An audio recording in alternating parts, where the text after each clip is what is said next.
अस्सलाम वालेकुम दोस्तों आज की वीडियो में मैं सबसे पहले ही एक बात कहना चाहूँगा कि असद साहब पागल हैं। जी हाँ दोस्तों, असद साहब पागल हैं और ये मैं गारंटी के साथ कह सकता हूँ। इसलिए कहता हूँ क्योंकि असद साहब वो आदमी हैं जो मुसलमानों की हक की बात करते हैं, इसलिए पागल है। जो मुसलमानों की मोब लिंचिंग होती है उसके खिलाफ जोरदार आवाज़ उठाते हैं, इसलिए पागल है। वो मुसलमानों के जितने भी एनआरसी से लेकर के सीए से लेकर के वक्फ बोर्ड कानून के ऊपर में जो बिल बनाया गया उसको लेकर के संसद में आवाज़ उठाते हैं, इसलिए असद साहब पागल है। वो मुसलमानों को हक दिलाना चाहते हैं, इसलिए पागल है। वो कहते हैं कि 14% वाला मुख्यमंत्री बन सकता है तो 17-18% वाला आदमी मुख्यमंत्री क्यों नहीं बन सकता।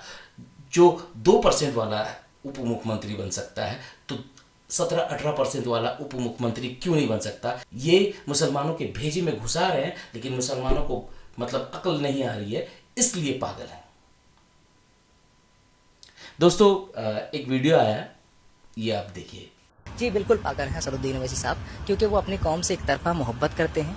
कौम के लिए दिलो जान रात दिन सब एक कर चुके हैं। कौम के नौजवान उन्हें गद्दार, एजेंट, बी टीम, सी टीम, डी टीम दिन रात गालियां देते हैं। वो असदुद्दीन ओवैसी जो सदन में खड़े होकर के तुम्हारी शरीयत में जब मुदाखलत होती है तब वो असदुद्दीन ओवैसी चीख चीख करके सत्ता के आगे खड़े होकर के, सत्ता के सबसे पावरफुल इंसान के सामने खड़े होकर के उस बिल को फाड़ता है। सीए, एनआरसी, एनपीआर जैसे काले कानून का बिल फाड़ करके विरोध करता है।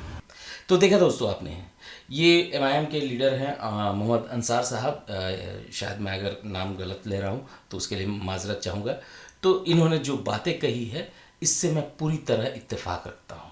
हम उन पे बीजेपी की बी टीम का इल्ज़ाम लगाएंगे, हम उनको भला बुरा कहेंगे। हमारे जो लीडरान हैं, जो मुसलमान लीडरान हैं, जो किसी मतलब पता नहीं गुफा में खोए हुए रहते हैं, छुपे हुए रहते हैं, लेकिन जैसे इलेक्शन आता है तो मुसलमानों को के वोट को साधने के लिए ये निकल आते हैं।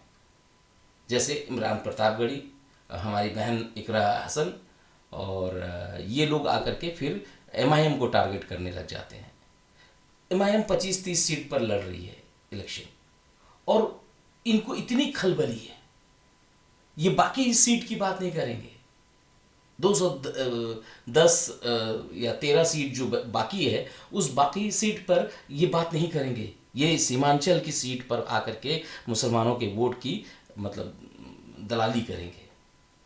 मैं माजरत के साथ कहना चाहूँगा। और इमरान प्रतापगढ़ी, आप हमारे लीडर तो नहीं हैं, ये तय है। आपको मलाई मिल गया है, आप खा रहे हैं कांग्रेस की मलाई, आप खाइए, इसलिए आपको बोलना पड़ता है। लेकिन आपकी बातों पर कोई मतलब इत्तेफाक नहीं रखता।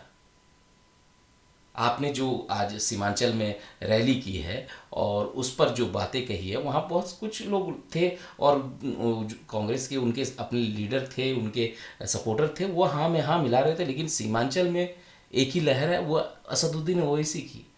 और आज आप तो पैरों की धूल नहीं हैं, आप तो कहीं उनके सामने ठहरते नहीं हैं। इतने मुद्दे उठाते हैं, ज़मीनी लड़ाई लड़ते हैं। आप बोल करके नहीं कर सकते। लोगों के दिलों में वो राज करते हैं, इसलिए राज करते हैं क्योंकि उन्होंने किया है मुसलमानों के लिए। ये आपको नहीं समझ में आएगा। अब सोचिए, देखिए दोस्तों, कि हमें असद साहब की कद्र नहीं है और जो हीरा है मतलब उसकी मुसलमानों को कद्र नहीं है, हमें कद्र नहीं है। और अवध जो ओझा सर है, ये देखिए उनका एक वीडियो आया है।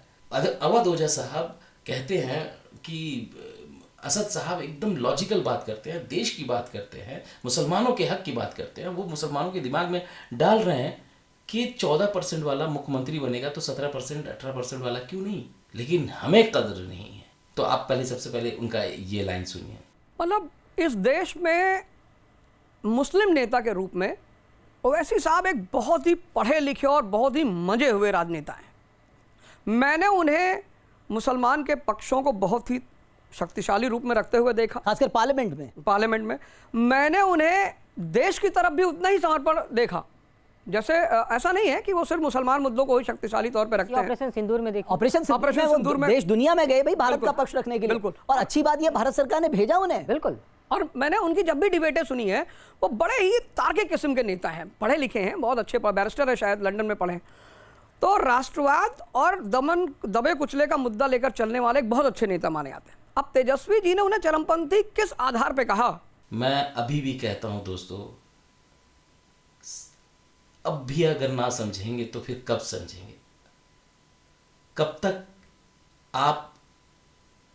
आपको इसी तरह छला जाएगा, उसके बावजूद आप वोट उसी को करते रहेंगे कि भाई बीजेपी को हराना है, इसलिए कांग्रेस को और राजद को लाना, महागठबंधन को लाना है। देखिए, मैं मना नहीं कर रहा हूँ, 30 सीट है और बाकी सीट पर आप महागठबंधन है, वहाँ तो कोई टक्कर नहीं है, दीजिए। हालांकि जो तेजस्वी ने बयान दिया है, उस बयान को आप ज़रा गौर कीजिए कि फिर रमेश भिदौड़ी जिन्होंने दानिश साहब को भला बुरा कहा था संसद में, उसके भाषा में और तेजस्वी की भाषा में क्या फ़र्क है? तेजस्वी कहते हैं कि मैं चरमपंथी की बात नहीं करता, वो असदुद्दीन ओवैसी को चरमपंथी कह रहे हैं। अब आप समझिए कि एक टोपी वाला इंसान को आप चरमपंथी इसलिए कह रहे हैं क्योंकि आपके दिमाग में एक अलग परसेप्शन बना हुआ है, आपकी मानसिकता झलक रही है कि आप मुसलमानों को लेकर के क्या आप सोच रखते हैं। आपने सिर्फ असद साहब को नहीं कहा, कम्युनिटी को कहा है, मुसलमान कम्युनिटी को कहा है, लेकिन दिल में तो लगा है। हम मजबूर हैं कि आपको अपना लीडर मानते हैं और आपको वोट करते हैं बाकी जगहों पर, लेकिन आपने जो किया है वो गलत है। आप चरमपंथी कह रहे, मतलब आपको ऊपर वाले ने जबान दी है, आप कुछ भी बोल देंगे। वही चरमपंथी जो देश के लिए विदेशों में जा करके, फॉरेन में जा करके अपने हमारे देश की का पक्ष रखता है, उसको आप चरमपंथी कहेंगे? जो फॉरेन में डेलीगेट्स जो गया था उस सरकार की तरफ से, उस सरकार में वैसे चुने गए थे क्या? तो सरकार ने क्या चरमपंथी को चुना था? कैसी बात कर रहे हैं आप? मतलब कुछ भी बोल देंगे। आपने जिस तरह से बयान दिया वो गैर जिम्मेदाराना बयान है। अब देखिए दोस्तों, लुटियंस मीडिया ऐसी है कि उर्मिलेश जी का एक इंटरव्यू देख रहा था, उसमें उन्होंने मतलब इंटरव्यू में कहा, वो एक रिटायर्ड IAS ऑफिसर हैं अमानुल्लाह साहब, उनसे बात कर रहे थे, तो उसमें उन्होंने कहा कि असद साहब और उनके एक नेता ने मतलब असंसदीय भाषा का प्रयोग किया। तो क्या ये संसदीय भाषा है जो तेजस्वी ने कहा? और फिर अमानुल्लाह साहब जो हैं वो अपनी राय रख रहे हैं और वो कहते हैं कि NDA को जिताने के लिए असद साहब आए हैं, उनके भाषण उस तरह के होते हैं और उनको सपोर्ट करते हैं। तो मैं सिर्फ आपसे बहुत दिल से गुजारिश करूंगा कि आप ज़रा सा ये बात भी पूछ लीजिए, NDA की जिम्मेदारी, मतलब उनको हराने की जिम्मेदारी मुसलमानों ने ली है।